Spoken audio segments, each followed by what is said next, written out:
इस वक्त राजस्थान की 12 लोकसभा सीटों पर मतदान चल रहा है। हमारे साथ हैं नागौर से प्रत्याशी हनुमान बेनीवाल जी। सर, आप नागौर में हर जगह हर क्षेत्र में घूम रहे हैं, क्या इस वक्त की अगर ताजा स्थिति की बात करें तो क्या स्थिति? देखिए, इंडिया अलायंस भारी वोटों से यहाँ जीत रहा है। भारतीय जनता पार्टी बुरी तरह से हार रही नागौर के अंदर। नागौर का मतदाता मोदी अमित शाह का घमंड, जिस तरह जवान किसान के विरोध में जो सरकार रही, अग्निवीर किसान बिल, पहलवान, बढ़ती महंगाई, इलेक्ट्रोल बॉन्ड, ये प्रमुख मुद्दे। नागौर का विकास भी मुद्दा है। मैंने 5 साल सांसद रहते हुए विकास यहाँ करा है। लोग चाहते हैं कि पूर्व की बात ऐसे सांसद हम नहीं बनाए जो वहाँ जाके एबसेंट रहते नहीं थे। हम ऐसा एमपी चाहते हैं जो नागौर का सड़क, रेल, हवाई जहाज, सारा नेटवर्क जोड़े, नए उद्योग लगाए, रोजगार लोगों को मिले, पानी, बिजली, फ्लाईओवर बने, पुल बने। लोग यहाँ नया नागौर चाहते हैं, एक इसको लेकर सवाल वोट कर रहे हैं। एक सवाल जो बहुत महत्वपूर्ण है, पिछली बार आप बीजेपी के साथ थे, अभी आप कांग्रेस के साथ हैं, कितना फर्क आपको ग्राउंड पर दिख रहा है? आपको पता ही नहीं, मैं तो मेरी जगह ही हूँ। किसान जवान के मुद्दे पे मैंने भाजपा का साथ छोड़ा, एनडीए में था मैं। मेरी पार्टी आरएलपी, आज भी आरएलपी पार्टी ही है। अब जब लगा कि हम अकेले वहाँ दिल्ली में लड़ नहीं पाएंगे, तो सारे जितने भी दल है देश के, वो सब इंडिया अलायंस के नाम से, एनडीए वर्सेज इंडिया, उनका बीजेपी नहीं है, एनडीए है।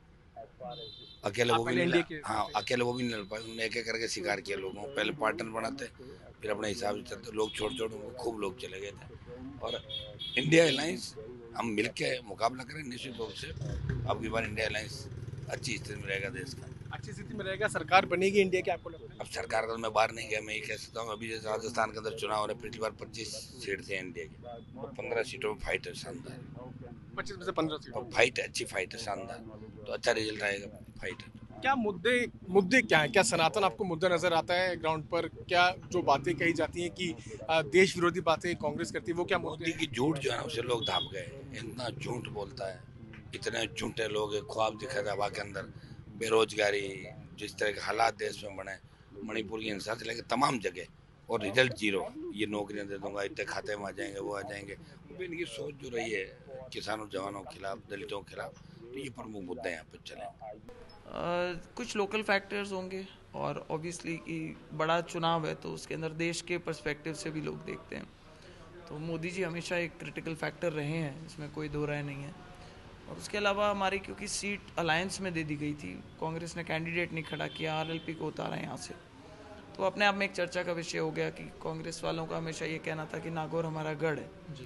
और अगर आप ये वॉकओवर टाइप का दे देते हो या कंसीड कर देते हो किसी अलायंस में अगर सीट, तो अपने आप में कमज़ोरी दिखाती है। तो जाहिर सी बात है कि नागौर वैसे भी हमेशा हॉट सीट तो रहती है, एक कारण से या दूसरे कारण की वजह से। लगता है इस बार भी ऐसा ही हुआ है। लोगों को बड़े रोचक मुकाबले देखने की आदत है, नागौर में इंटरेस्टिंग होता है हमेशा चुनाव। इस बार भी अपन वही देख रहे हैं। एक सवाल ये कि कांग्रेस का कैंडिडेट यहाँ पर नहीं है, उन्होंने हनुमान बेनीवाल को सपोर्ट किया हुआ है। इसको आप देखते हैं कहीं ना कहीं ये फाइट को थोड़ा सा टफ बनाता है आपके लिए? देखिए, कहने को आप ये सोच सकते हैं कि भाई दो जने एक के सामने लड़ रहे हैं, तो पहली चीज़ तो ये कि आप ये सोचेंगे कि उन दो की मजबूती है वो, जबकि वो वास्तव में अभी देखने को, अगर मैं मेरे नज़रिए से देखें तो एक के सामने अगर दो लड़ रहे हैं तो ऑब्वियसली कम वजनदार हैं, इसलिए दो मिल करके लड़ रहे हैं, पहली चीज़।